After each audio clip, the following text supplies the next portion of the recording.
Hey, I'm Austin for the Squared Circle Shoot, and last night was Smackdown, and my god, was it something. Started off with Finn Balor and Damian Priest versus Rey Mysterio and Escobar. The match itself seemed relatively uneventful. There was a couple spots here and there, yeah, but nothing like super exciting. But the match ended without any interference, and that's a nice change. Then there was a backstage segment of Zelina Vega begging for a match against Rhea Ripley in Puerto Rico because she's Puerto Rican. She's the only girl who is a Puerto Rican on the roster. And then Karrion Kross had a segment where he's calling out Nakamura, which I don't know if there's like some history there, but I also don't know. I have not seen a Karrion Kross match, so I don't know what he's like. Then it was Braun Strowman and Ricochet versus the Viking Raiders, where I think Braun might be losing his mind, because halfway through the match, you know, it's going good, a couple big guys throwing down, it's good, looking alright. Then for some reason, Braun just grabs Ricochet and throws him into the ring, drops him on his back, and like, then falls out of the ring. Brain damage, potentially? I don't know, like, that's a little something that happened there. Ricochet is obviously the highlight of the match, though, but they still, I still think that they didn't really deserve the win after, you know, whatever happened there. Then there was a Liv and Raquel Rodriguez versus Sonya and Chelsea for the tag team titles, the women's tag team titles, and it was a very underwhelming match. Liv Morgan hit her with the water, you know, as payback. It's just silly little bit there, and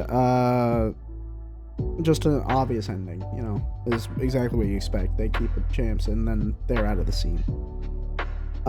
Then there was Xavier Woods versus Gunther, and it's very hard for Gunther to have a bad match, and it was definitely the highlight of the night.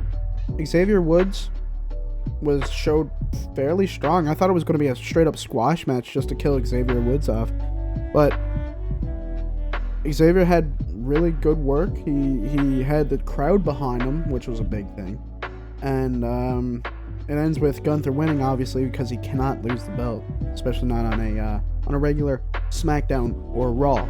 That went into the Solo and Riddle match, where the Usos come out and they have a kind of cringe segment on the mic, and then Riddle jumps Solo from behind, which is an interesting start.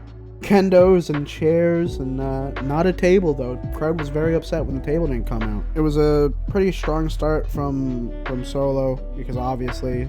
Then Riddle starts coming back. He starts beating down. He's getting some good hits in there. He's looking really good with kendos and chairs and stuff. He's like just really showing off there. And then, of course, there's interference by the Usos. Because, of course. I mean, it's a no DQ match. They're allowed to be there, but, like, come on, man. It's to be expected at this point. Solo hits a spike clothesline to win the match, and then the Usos put Riddle through a table. So the crowd does get their table spot, just not on who they wanted it to be on. There was less interferences this time, you know? There was a couple clean endings to teams that you don't usually see clean endings on. All in all, the show was below average. But there's highlights there, you know? The Gunther match is an example, and, you know, maybe the future holds some light. My next video, I believe, is either going to be on Raw or my thoughts on Backlash, because I have some strong opinions after we saw some of the card released on Twitter. Something to talk about, to say the least. If you like this video, though, feel free to like, comment, subscribe. Let me know what you want me to talk about in the description, in the comments, rather. And that's about it. Yeah, bye-bye.